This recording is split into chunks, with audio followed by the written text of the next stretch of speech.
What is clanging, everybody? Welcome. It's about 2 in the morning on the 26th of December. I can't sleep. My dog can, so you might hear him snoring a little bit in the background. So the thumbnail, title, whatnot, not clickbait. I am not a Christian anymore. This is something I've thought about for a while. I've really put off the decision and this video and really formulating my thought about it for a while because it's really all I've ever known. So, scary talking about this and thinking about it and leaving it, it's kind of a lot. So I figured, you know what, I'll make this video, see if I can make some sense, and yeah, here we are. So it came down to two reasons pretty much. That is belief and honesty. So what I mean by belief is there's this weird notion going around that you can just sort of believe whatever you want, right? And I'm making the case that belief isn't an option, it's not a choice. It's something that you have no control over, For example, as a Christian, you couldn't just not believe in God, because it's what you believe. You couldn't just change your mind. So I argue that belief isn't a choice. I can't just believe in a God that I don't think exists. I can't just say, all right, I believe, and then I'm saved. It just doesn't really work like that. As much as I wish it did, that just isn't how it works. The second reason is honesty, right?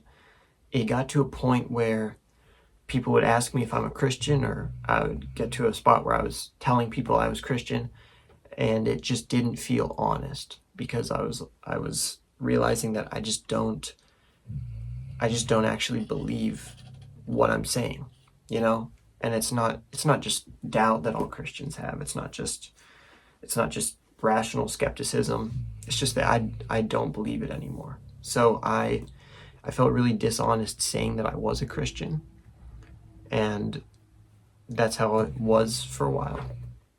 I sort of found myself not being comfortable with evangelism because I was trying to convince people of something that I don't believe, right? And it's a really weird spot for a Christian to be in, because how are you going to go out and try to convince people to believe in something that you don't even think is true, right? It's a little bit redundant. I don't think you're gonna win many people over that way.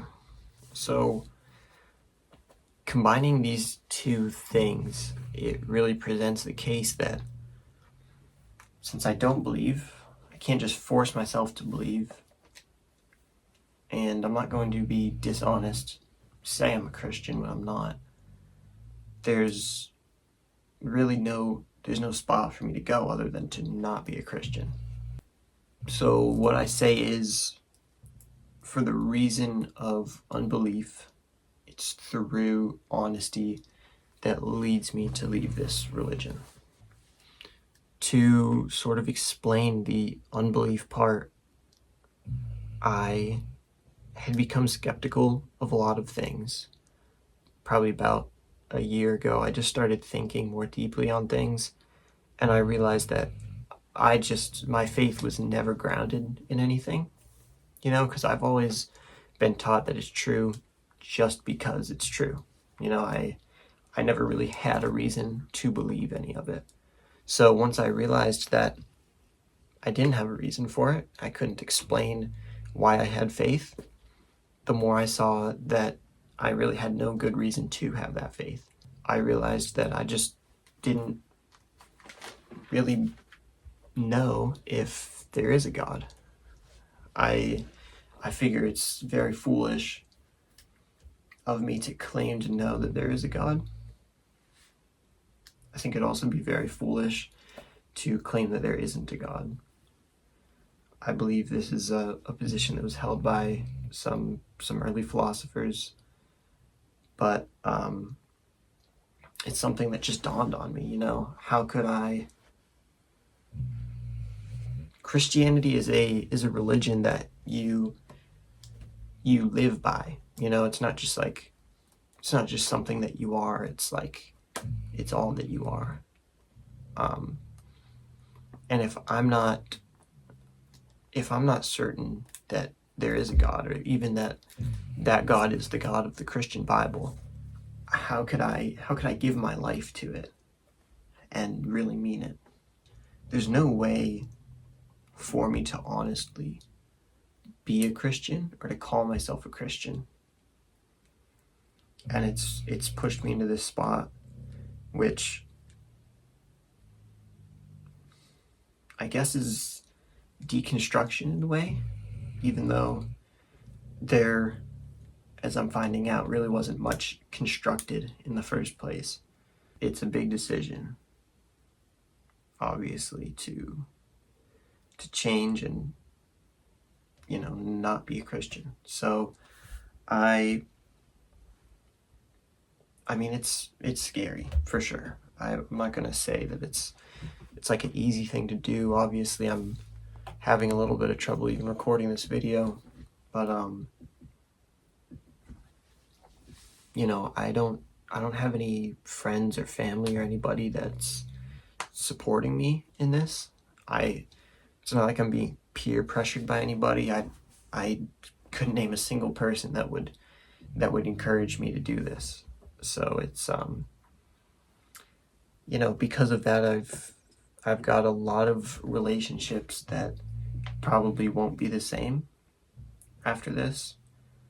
A few relationships I could probably lose that I don't want to lose.